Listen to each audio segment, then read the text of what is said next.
আল্লাহ না করুন সিলেটের যুবক, মাত্র তোমার বয়স 25 থেকে 30। আল্লাহ না করুন বুঝাবার জন্য বলি, যদি আজ তুমি মরে যাও, একটু চিন্তা করে দেখো তুমি মরে গেলে তোমার আব্বা আম্মা কিভাবে তোমার স্মরণ করবে। আমি বলি তোমার অন্তরের সাথে মিলায় দেখো, ঠিক আছে নি? তোমার আব্বা আম্মা যদিও কান্না করবে, সন্তান নাই, কিন্তু মনে মনে খুশি, কারণ সন্তানের চরিত্র এত খারাপ, এই সন্তানের কারণে সমাজে আমি মুখ দেখাইতে পারি না। মইরা গেছে, একটা মুসিবত দূর হয়ে গেছে। ও যুবক, জিদ আছে না শরীরে, রাগ নাই, একটু জিদ করো তো, যে আমি এত খারাপ যে আমি মরে গেলে আব্বা আম্মা খুশি হবে, আমার চরিত্র এত খারাপ।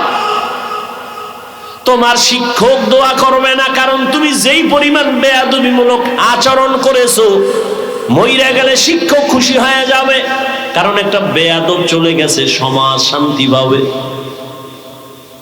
তাহলে এই 30-25 বছরে কামাই করলা, সবার বড় দোয়া, দোয়া নিতে পারলা না রে যুবক।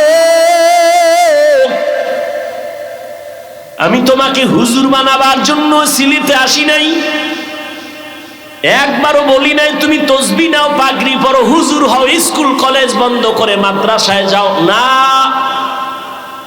বরং আমি তোমাকে সাহস দিয়া দোয়া করি, তুমি স্কুলে পড়ো, কলেজে পড়ো, আলহামদুলিল্লাহ।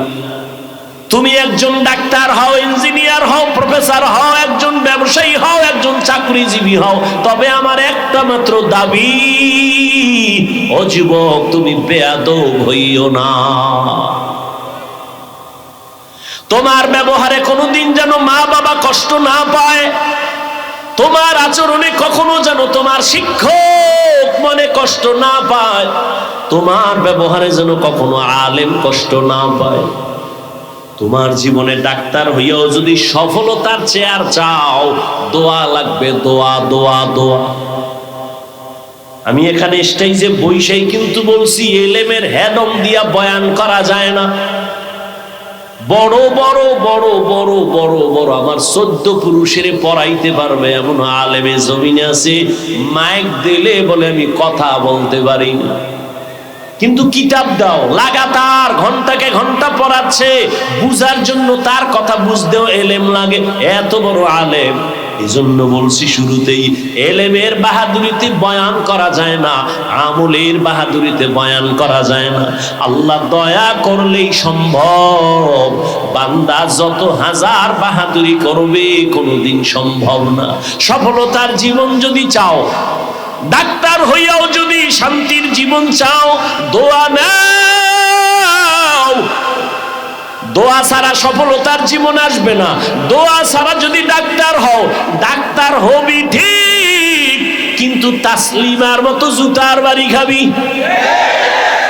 দোয়া না নিয়া বেয়াদবি করে যদি তুই একজন প্রফেসর হও, হ্যাঁ সিলেটের যুবক, প্রফেসর হতে পারবি, সম্মান পাবি না, প্রফেসর আহমদ শরীফের মতো মানুষের বরদোয়াই পাবি। আর দোয়া নিয়া যদি ডাক্তার হও, কবি নজরুলের ইতিহাস পড়ো, গর্ব করো, তুইও মইরা গেলে ডাক্তার হিসাবে সুনামের ইতিহাস লেখা হবে। তবে সেই সফলতার জন্য দোয়া ছাড়া সম্ভব না। আর তোমার আমার জীবনে সফলতার মূল চাবি হলো মা বাবার দোয়া। তোমার আমার জীবনের সফলতার দ্বিতীয় চাবি হলো শিক্ষকের দোয়া। কারণ আমি হাফিজুর রহমান রে আব্বা আম্মা কলিজা দিয়া কান্না কইরা দোয়া করছেন ঠিক, কিন্তু আপনাদের সামনে বয়ান করা আমার আব্বা আম্মা শিখান নাই, আমার উস্তাদ আমারে হাতে ধরে ধরে কথা বলা শিখাইছি। ও যুবক, জীবনের সফলতার জন্য দোয়ার তৃতীয় সিঁড়ি তোমার উলামায়ে কেরাম আর তোমার মুরব্বী। তাদের দোয়া যেমন একটা কঠিন পুঁজি, ঠিক তেমনি ভাবে তাদের বরদোয়াও একটা আগুন। মা বাবার বরদোয়া সন্তানের জন্য একটা আগুন, শিক্ষকের বরদোয়া ছাত্রের জন্য একটা আগুন, উম্মতের জন্য উলামায়ে কেরামের বরদোয়া একটা আগুন। এজন্য মৌলভী বাজারে মাগরিবের পরে বলে আসছি, ঢাকাতেও বলতেছি, সারা দেশে যুবকদের পায়ে ধরে বলি, আমার কলিজা থেকে বলি, কলিজা ভেঙ্গে মোহাব্বত দিয়ে বলি, যুবক বাবা, মা বাবার দোয়া নাও, ওস্তাদের দোয়া নাও, শিক্ষকের দোয়া নাও, উলামায়ে কেরামের দোয়া নাও। যদি নাও পারো, মা বাবার দোয়া যদি নিতে নাও পারো, তোমার পায়ে দুইটা হাত দিয়ে বলি, মা বাবার বরদোয়া নিও না। শিক্ষকের দোয়া যদি নিতে নাও পারো, পাও দুটো যদি আগায় দাও, বলো হাফিজ ভাই নিচে নাই না, পাও ধর, বল আমি নিচে নেমে আসবো। আমি পায়ে হাত রেখে বলবো, শিক্ষকের দোয়া যদি নিতে পারো আলহামদুলিল্লাহ, যদি নাও পারো পায়ে ধরে বলি, বরদোয়া নিস না রে বাবা, খবরদার উলামায়ে কেরামের দোয়া নাও। যদি না পারো পায়ে হাত রেখে বলি, উলামাদের বরদোয়া নিস না। বলবি হাফিজ ভাই কি হবে? আল্লাহর কসম একবার, আল্লাহর কসম দুইবার, আল্লাহর কসম তিনবার। মা বাবার বরদোয়া যদি এসেই পড়ে, শিক্ষকের বরদোয়া যদি কপালে লেগে যায়, মরার আগে পঙ্গু হইয়া বিছানায় কাঁদবি। লেখা রাখিস, মাস্তানি জীবনে যা করছো বেশি দিন বাকি নেই তো, হঠাৎ করে দেখবি চাক্কার তলে পাও চলে গেছে, টেরই পাবি। হঠাৎ করে দেখবি অসুস্থ বিছানায় পড়ে গেছো, প্রচন্ড জ্বর, শরীরের এক সাইড ধ্বংস হয়ে যাবে, বিছানায় শুয়ে কাঁদবি, চোখের পানি মোছার মানুষ পাবি না। এই জন্য পায়ে হাত দিয়ে বলে গেলাম, দোয়া নিতে না পারলো অন্তত ওয়াদা কর, প্রতিজ্ঞাবদ্ধ কর, কসম কর, মরে গেলে যাব, মা বাবার দোয়া নিতে না পারলো মরে যাব, বরদোয়া নিব না। কসম খা, ওয়াদা কর, শিক্ষকের দোয়া পারলে নিব, না পারলে ওয়াদা, বরদোয়া নিব না। আলেম ওলামার দোয়া নিব, না পারলে প্রতিজ্ঞাবদ্ধ হলাম, ওলামায়ে কেরামের কখনো বরদোয়া নিব না, বেয়াদবি করব না। তোমার মতোই তো যুবক, জীবনে মাদ্রাসায় পড়ে নাই, স্কুলে ছেলে, কলেজে পড়ে, চাকরি করে, ব্যবসা করে, রাস্তায় গাড়ি চালায়, ড্রাইভার। তোমার মতো যুবক জীবনে মাদ্রাসায় পড়ে নাই, কিন্তু আজান হয়েছে সবার আগে মসজিদে হাজির নাই। তোমার কপাল এত খারাপ কেন? কার অভিশাপ লাগছে তোমার কপাল? তুমি কেন পারো না? একটু নিজের প্রশ্ন করো তো, যে আমার কপাল এত খারাপ কেন? আমার মতো যুবক রাস্তায় গাড়ি চালায়, নামাজ পড়ে, আমি কেন পারি না?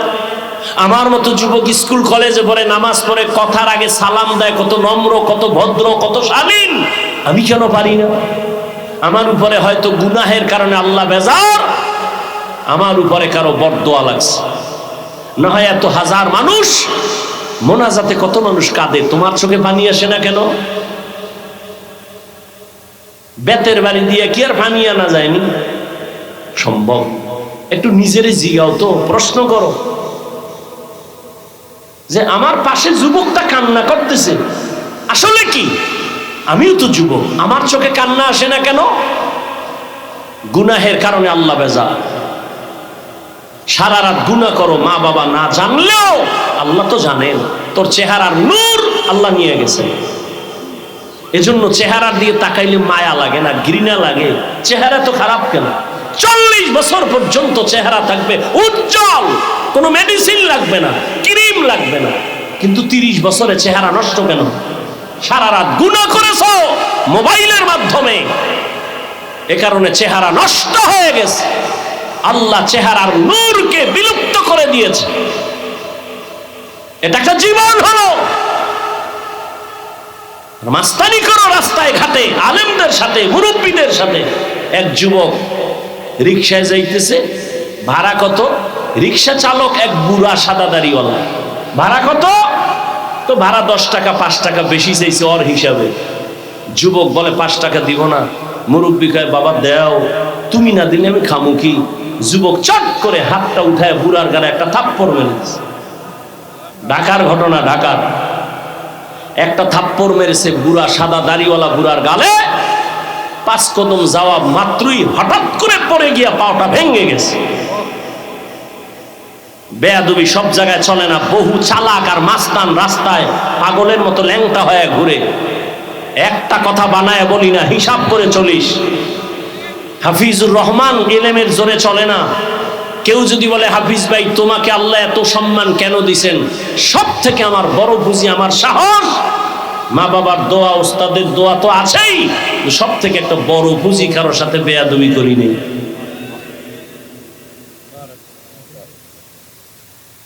কোন মুরব্বীর সাথে যদি একসাথে হাঁটি, সূর্যের আলো আসতেছে, গায়ে ছায়া লাগে না, পড়ে না, শরীরের ছায়া পড়ে না মাটিতে, তো আমি মুরব্বীর সাথে হাঁটি, ছায়া পড়তেছে, আমি নজর দিয়ে এতটুকু খেয়াল করি ছায়ার মধ্যে গিয়া যেন মুরব্বীর আমার পাও না লাগে।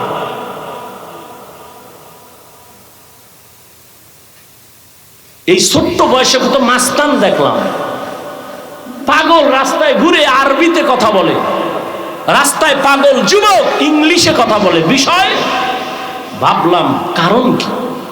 পাগল কি আবার ইংরেজি শিখছেনি? পাগল কি আবার আরবি শিখলো? বহুদিন চিন্তা করে জবাব খুঁজে বের করলাম, না, এ মাদ্রাসার ভালো ছাত্র ছিল, আরবিতে কথা বলতে পারত, কিন্তু বেয়াদবি করে পাগল হয়ে গেছে। স্কুল কলেজের ভালো ছাত্র ছিল, ইংলিশে কথা বলতো অনর্গল, এই অহংকারে ওস্তাদের সাথে বেয়াদবি করে রাস্তার উলঙ্গ পাগল হয়ে গেছে। আজকে তুমি সুস্থ, বাসায় গিয়ে ঘুমাবা, সকালবেলা উঠবা প্রচন্ড জ্বর, কালকে তুমি সকালবেলা হতে পারে কবরের বাসিন্দা। কিসের বাহাদুরি করো? হিসাব দুইটা, মরে তো যাবই, কবরে কি নিয়ে যাব আর দুনিয়াতে কি রেখে যাব যে মানুষ এগুলো দেখে স্মরণ করে দোয়া করবে, বাস এই দুইটা হিসাব করো, আর কিছু দরকার নেই। আর যুবকদের জন্য আমার কলিজার নিংড়ানো বয়ান, শেষ বয়ান, চূড়ান্ত বয়ান আমার যুবকের জন্য, মা বাবার দোয়া নাও, শিক্ষকের দোয়া নাও, ওলামাদের দোয়া নাও, মুরব্বীদের দোয়া নাও। একান্ত যদি নাও পারো, পায়ে হাত রেখে আবারও বলছি, বরদোয়া নিও না, মরার আগে পঙ্গু হয়ে যাবি, রসুলের হাদিস। মা বাবার সাথে বেয়াদবি আল্লাহ ক্ষমা দিবে না, মা যদি ক্ষমা না দেয়। শিক্ষকের সাথে বেয়াদবি আল্লাহ ক্ষমা দিবেন না যদি শিক্ষক ক্ষমা না দেন, কারণ এটা বান্দার হক, বান্দা আগে ক্ষমা দিতে হবে, তারপরে আল্লাহ দিবেন। বান্দার হক আল্লাহ ক্ষমা দিবেন না। তুমি আজীবন বয়ান শুনলে কি লাভ হবে যদি মা বাবার সাথে বেয়াদবি করো? কিসের সবে কদর, সবে বারাত, তুমি বাইতুল্লাহ গেল তোমার ক্ষমা নাই, শুধু বেয়াদবির ফলাফল। অপেক্ষায় থাকো মরার আগে তোমার কপাল পুড়ে যাও। আল্লাহ আমার কলিজার প্রত্যেকটা যুবককে হেদায়েতের দৌলত দান করুন। যুবক বাবারা রাগ করলা কেন? রাগ করবা? তোমার কি আর কোনো আপন বন্ধু আছে? আমি তো ঢাকাতে কসম খেয়ে চ্যালেঞ্জ দিয়েছি, যুবক তোমার দুনিয়াতে কোনো বন্ধু নাই, সব স্বার্থপর ধান্দাবাজ। তোমার জীবনের একমাত্র নিরেট নিঃস্বার্থ বন্ধু হলো উলামায়ে আহলে হক।